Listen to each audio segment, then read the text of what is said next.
Let us try to understand how to connect with Mahavidya Bagalamukhi during our meditation sessions. In my previous video, I have talked about how to connect with the Muladhara Chakra deities, Swadhisthana Chakra deities, Manipura Chakra deities, and now we are talking about how to connect with the Anahata Chakra deities.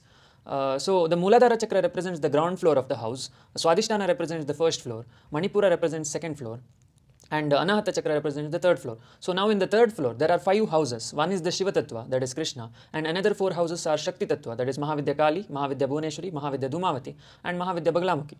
So after meeting Krishna, we realized that we are there in everyone's Anahata Chakra. After meeting Kali, we realized how to kill our own ego. And how after meeting Mahavidya Bhuneshwari, we got the unconditional love. And after meeting Mahavidya Dhumavati, we learned how to accept ourselves and to look at everything as divine and nothing as bad or good.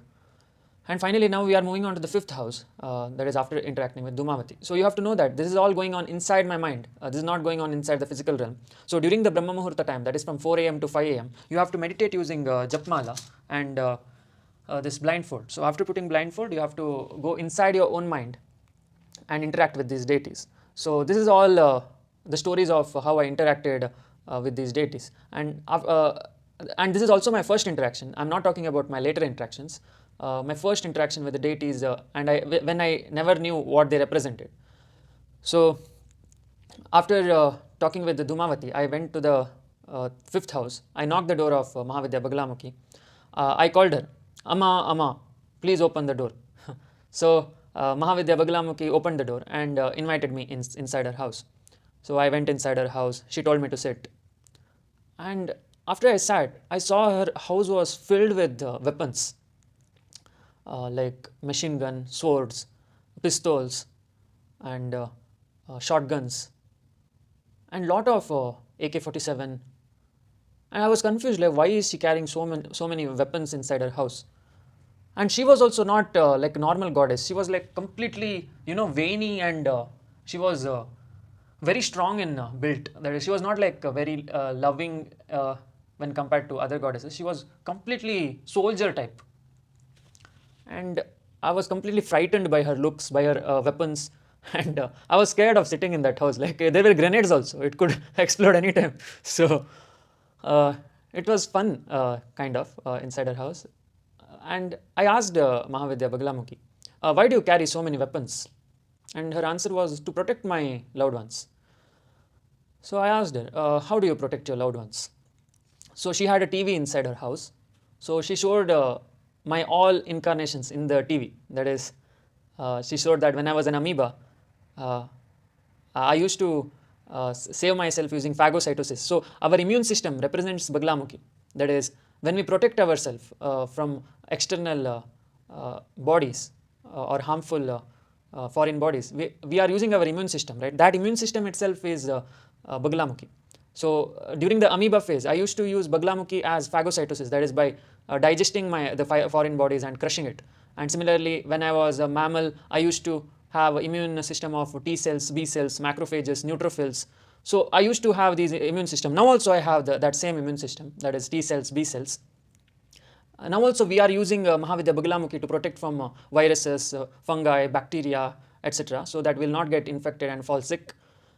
So she is a goddess who protects us from all the physical, mental, all the ailments. She protects us from those diseases. And I completely fell in love with her.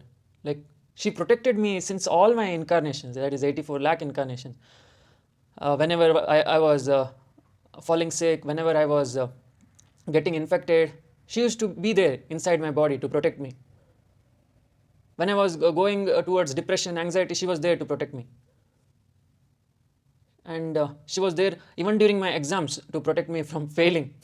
So I realized I never thanked her. I told her, Amma, thank you for everything. I'm sorry I didn't thank you in my whole life. That is 24 years I didn't thank her.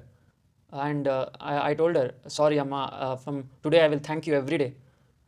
Thanks for protecting me always. So she realized that I had crushed my ego in Kali's house. I saw everyone as a single entity in Krishna's house, and I crushed all the dualities in Dhumavati's house. And also I got the unconditional love in Bhuvaneshwari's house. So she realized my situation and she told, I'm ready to do anything for you. You don't have any duality, you don't have any doership mentality.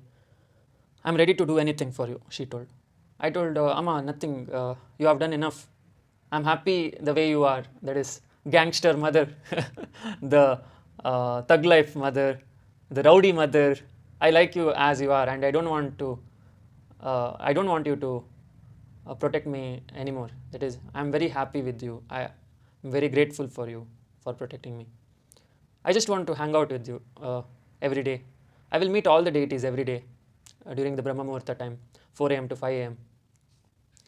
I will meditate upon all of you. I love you all.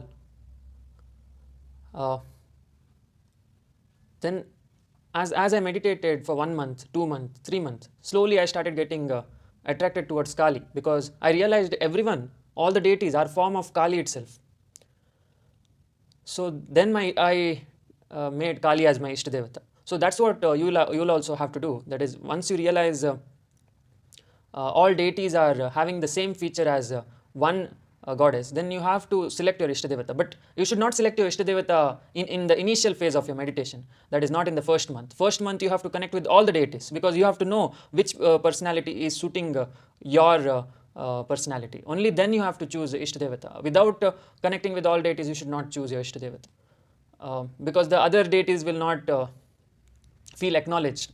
You will not thank others, right? Then why would your immune system work? Why would your depressive, anxious mode work? Or why would your sex life or appetite for food work? Because if that has to work, you have to connect with all deities. You have to not connect with just one.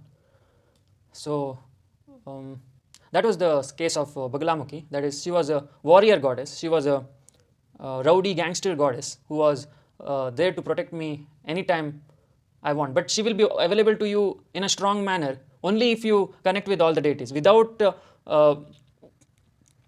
you connecting with other lower chakra deities, they will not be accessible to you. The Anahata chakra deities will not be accessible to you if you don't connect with the lower chakra deities. Because the lower chakra deities will ensure that you will crush your ego. Only then you can meet these deities. And Bagalamukhi is the most powerful one.